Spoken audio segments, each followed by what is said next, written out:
Hey guys, how's it going? Today I'm doing a book review on Deida, The Way of the Superior Man.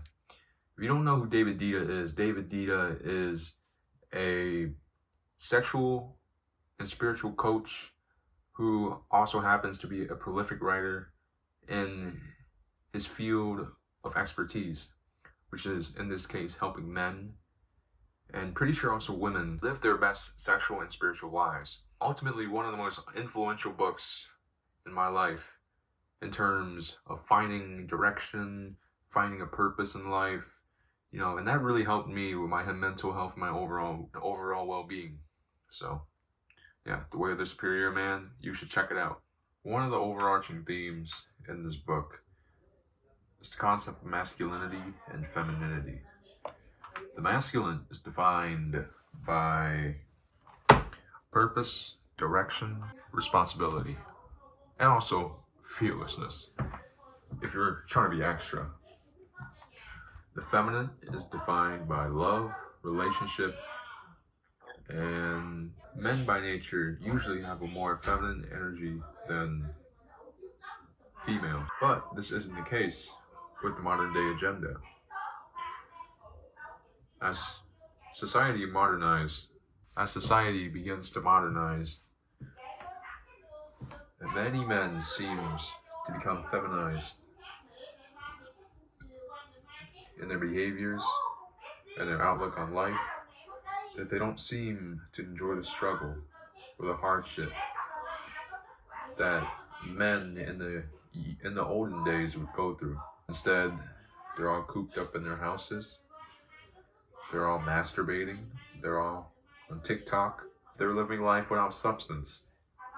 And that's really sad to see, because some of the most feminine men in society are the men that commits crime, the men that allow their feelings to overtake them totally, and that would result in horrible crimes like school shootings or pretty much any murder in general. The third and certainly the most important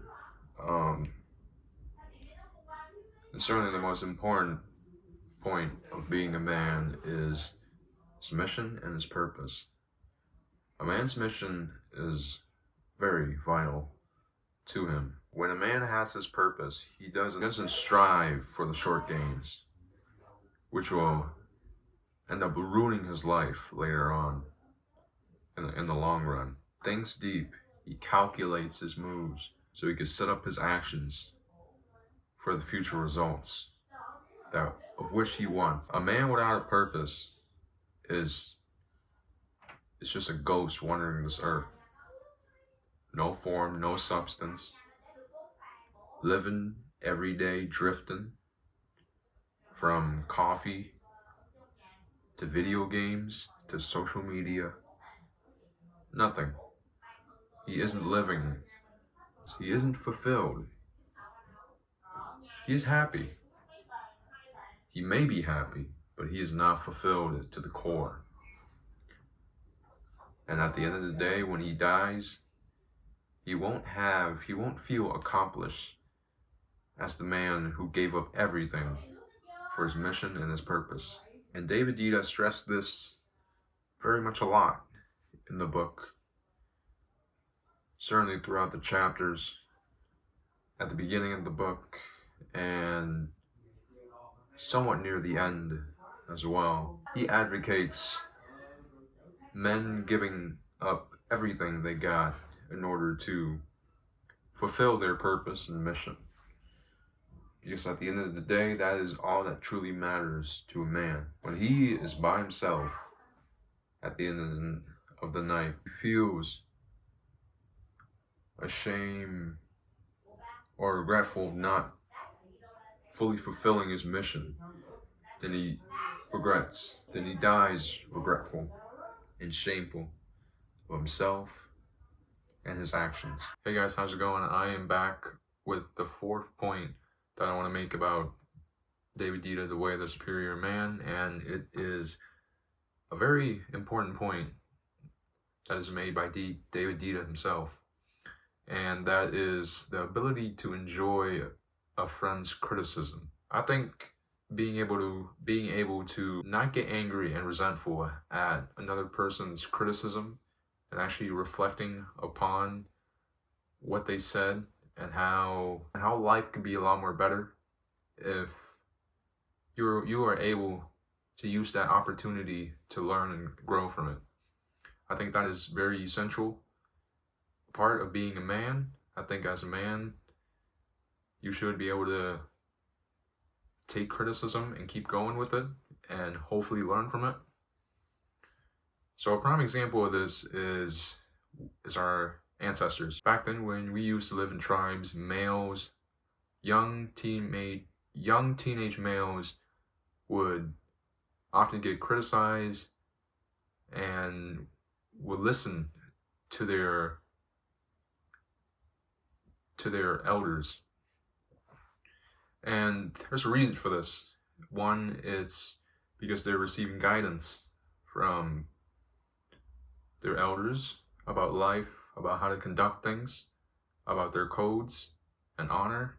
Throughout this process, it's vital that they also make mistakes, and they're also criticized by their elders. And I think when you're criticized by an elder, you really gain, well, when you're criticized by anybody, if you take a moment to actually reflect upon what they're criticizing about you, you'll be faced with an opportunity to learn about what your flaws are and what you can improve on. And the males in the tribes who don't really listen or really take criticism really well from an elder is oftentimes neglected and not respected by both men and women of the tribe. And so it is very vital to be able to take criticism from somebody and not to make a big deal off of it. Same thing goes for the modern day. People just don't really like crybabies just in the face of a criticism. So nobody truly respects those who can't really learn and grow. So, alright guys, so the fifth and final point of this video is the idea of hardship and leaning beyond your edge. So it is essential to a man's life that he encounters hardship every day. And I think this is very vital because as a man, you can only build your character through the things that you've experienced. And if you experience hardship, you'll basically build discipline, first of all, and you'll build character. Because weak men don't have characters. They just don't, because they don't have the ability to persevere through hardship.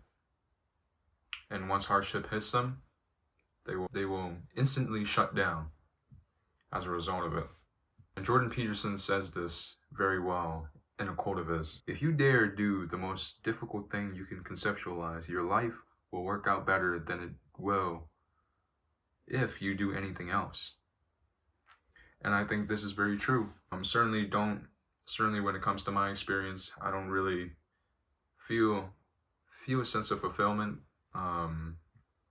when I haven't done anything hard within my day. That's why I work out. That's why I voluntarily face hardship. That's why I push heavy weights. That's why I try to go and approach girls, even if it's scary for me sometimes. That's why I talk to female. That's why I try to put on as much load as I can and pretty much walk with it. Because I think that having no load is is going to be real dangerous when you face your first big load. Yeah, so know where your real edge is. And you can know this by basically taking a look at your fears. Like, well, what do you fear right now? Be talking to girls. It could be fear of networking. It could be fear of speaking. It could be heights. It could be just random fears, fear of water, or yeah, just essentially just any fear in general. And once you become aware of those fears, you'll just lean beyond those fears a little bit. You try your best to tackle them every day or so, and for a consistent amount of time, you'll be able to grow as a person. Alright guys, so that was my book review of The Way of the Superior Man by Deida. I think this is an exceptional read for all readers, specifically the men's that are on self-improvement and are taking it very seriously. I think this is a great book to begin with, and also to come back and read too. Just because you tend to learn about a book more when you read it as many times as possible. And so that's why I recommend this book to all of the teenage boys out there, the men who are young, who are ambitious, but don't really have anywhere to go, don't really feel a sense of direction. I think this is a good book to start with.